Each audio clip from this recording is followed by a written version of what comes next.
retour des contes de Noël. Alors, il y a deux positionnements possibles sur les contes de Noël. Soit on a envie de les voir, soit on n'a pas envie de les voir. Mais dans les deux cas, généralement, ce qu'on regarde à la télévision, c'est une bonne bouse globale. Hein, on va pas se mentir. Donc, on vous a fait un petit récap. Non, il n'y a pas de chef-d'œuvre là-dedans, mais ça détend, ça détend. Hein, it's Christmas time, regardez. C'est pas la vie, Oui, nous sommes reconfinés, oui, il fait nuit à 17h, oui, il fait froid sur toute une partie de la France, oui, on ne fait que manger, mais comme un phare dans la nuit, les téléfilms de Noël nous sauvent de notre naufrage collectif.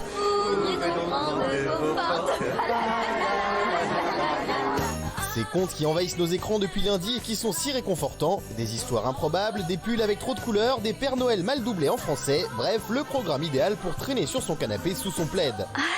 C'est vraiment génial.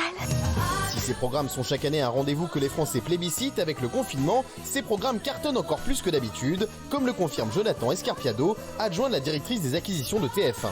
Les audiences peuvent s'envoler à des niveaux qu'on ne peut quasiment pas observer pendant l'année en après-midi. Alors on oublie un temps l'enfer du Corona et on se concentre sur Père Noël incognito ou encore Coup de foudre sur une mélodie de Noël. Je te souhaite un joyeux Noël. Moi aussi, je te souhaite un joyeux Noël. Alors, il y en a qui sont très contents de ce retour des contes de Noël, d'autres beaucoup moins. Alors, alors Tiffany, non, ça non. Alors pourtant Noël c'est ma période préférée de l'année, mais là je n'en peux plus, c'est toujours la même histoire, c'est ils se rencontrent, ils se détestent, ils vont être obligés de passer Noël ensemble et là tout d'un coup c'est le grand amour et ils vont s'aimer, ils ont beaucoup d'enfants. C'est toujours la même histoire et ils sont toujours très très beaux. On est dans une période où c'est le Covid. Il y a les attentes, c'est terrible et je vais te dire, moi je sais pas comment vous le vivez, même toi Benjamin, quand on regarde ces films, je suis désolé, ça donne un peu de gaieté. Alors oui, c'est simple, c'est potache, quoi. Mais changer de scénario. Mais ça te donne de moi, la vie. je préfère regarder Maman, j'ai raté l'avion. Et puis, Mais c'est le même esprit. Et on les repasse pendant les périodes de Noël. Je trouve que c'est bien, ça égaye un peu tout le monde. Il faut, ça change un peu. Il faut la aimer, la vie plein dedans, il faut la croquer. Kevin. Mais oui, là, ce que dit Jean-Baptiste, je le rejoins. C'est vrai que d'habitude, je n'étais pas forcément fan. Mais j'avoue, cette année, mon avis a changé parce que ça y est, on respire, on sourit. Peut-être, oui, c'est un peu cucu, je pense que beaucoup vont le dire. Mais là, oui. Cucu et concon, souvent. Non, mais voilà, ça fait du bien. En ce moment, franchement, ça fait du bien. On n'en peut plus du matin au soir. Les chaînes d'infos, le Covid, les attentats. Enfin, là, stop. Donc là, oui, ça fait du bien. Ça se voit sur les audiences sur TF1, 1,7 million hier après-midi pour les deux films qui se sont suivis. En revanche, sur M6, 612 000, ça marche un peu moins bien. Mais globalement, oui, c'est aussi. Donc on va avoir des contes de Noël jusqu'à Noël tous les jours. C'est ça. C'est bien ça, Tous les jours. Ah ouais, ils ont dû racler les fonds de cuve là. Oh là là. Mais c'est bien ça. Ça c'est bien. C'est bien ça. Mais oui, on a envie d'avoir une vie, de voir une vie qu'on n'aura jamais. On a envie de voir des gens se pécho au bout de 5 minutes. On a envie de kiffer. Alors, ce sont des contes de Noël. Hein. Nicolas Panikov. Alors vous êtes un peu, vous êtes un peu déprimé en ce moment, il faut le rappeler. Mais bon. Je suis peut-être un peu déprimé, mais j'aimerais juste vous dire un truc, c'est que plus on évolue, moins il y a de création à la télé. Je suis désolé.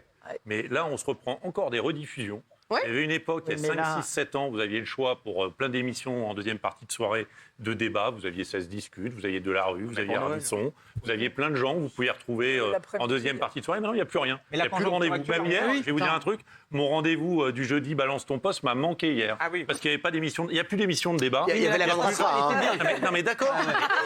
Décidément, là-bas, dans ce coin-là, ils sont bons. Hein. Là, vous deux, là, vous n'osez pas. Non mais attendez, moi je dis ce que j'ai à dire. Ce que je veux vous dire, c'est qu'à un moment donné, je suis peut-être un vieux con de 50 ans, mais ce que je veux voir à la télé, moi, c'est du débat, c'est de l'échange, c'est une émission où il se passe des trucs.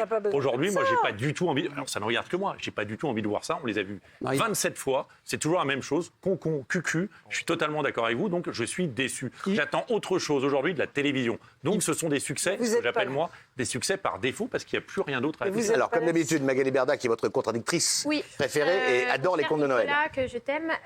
Non, en vrai, je suis totalement d'accord avec toi, mais c'est pas le sujet parce que le problème que tu es en train de poser. Oui. Pardon. Je t'écoute. Magali, pardon. Il est insupportable. Le problème que tu es en train d'exposer en ce moment, c'est un problème qui passe à l'année. C'est-à-dire qu'en fait, chaque année, enfin en ce moment, tout le temps, Covid ou pas Covid, ce que tu dis, les émissions de débat, ça manque. Il n'y a que Balance ton poste. Et pourquoi Benjamin il se moque de moi quand je dis un truc sérieux? Pas du tout, je vous écoute. Voilà. Non, je vous écoute. J'étais en train de dire quelque chose de très intelligent. Et je suis surpris. Non, mais ce que tu dis... Arrête Nicolas, calmez-vous un peu Nicolas. Je rigole, mais j'adore Magali. Ce que tu dis, tu as raison, mais c'est toute l'année, c'est le problème de la télé aujourd'hui. Oui, bien sûr. Voilà, c'est pas le problème dans ce moment. En ce moment, oui, on a besoin de contes de fées, on a besoin de Noël, on a besoin de se détendre. Parce que la période fait... Mais tu as raison, on manque aussi de débat. Hors Balance ton poste, il n'y en a plus et c'est dommage. Excusez-moi, mais on est des gens actifs. Pensons un petit peu aux gens un peu moins actifs qui sont chez eux l'après-midi. Un plaid, un bon chocolat chaud, une grosse chape sur les joues. Alors, je rappelle quand même, accessoirement, pardon, Daniel Moreau, mais même si on est en confinement, on est quand même censé bosser à la maison, télétravailler, et il y a quand même des gens qui vont bosser. Parce que les gens qui ont un plaid et des chocolats à bouffer, c'est pas la majorité des gens, globalement. Vous voyez ce que je veux dire? C'est vrai. Vous avez vu Maillot, ce qu'elle pourrait faire. Je n'aime beaucoup Daniel Moreau, mais on passe pas nos journées à bouffer des chocolats avec un petit thé, vous voyez. Voilà. Pourquoi je dis ça, c'est que ça s'adresse à un public très particulier. Merci. La preuve, c'est que dans ces téléfilms, il y a Dolly Parton qui était une star de la country, il y a Lindsay. Dolly Parton.